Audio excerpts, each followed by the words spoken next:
Hello, my name is Jason Fisher. I am the middle school robotics coach. Middle school robotics team participates in the first LEGO League Challenge. In LEGO League Challenge, there's three components. So there's a robot game, a innovation project, and core values. The first portion is the robotic game. In the robotic game, there's multiple missions that the team chooses from. Each year the board changes, so each year the challenges are different. So we build the robot, program it to complete some of the tasks in order to earn some corresponding points to each of the missions.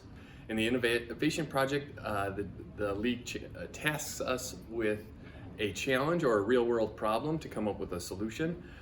We come up with a real-world solution and collaborate with professionals in that field, get some feedback, and then we present that at the competition. The third part of the robotics competition is the core values.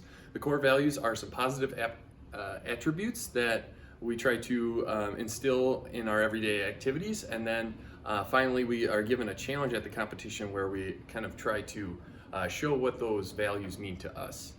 Again, my name is Jason Fisher. Don't hesitate to reach out with any questions.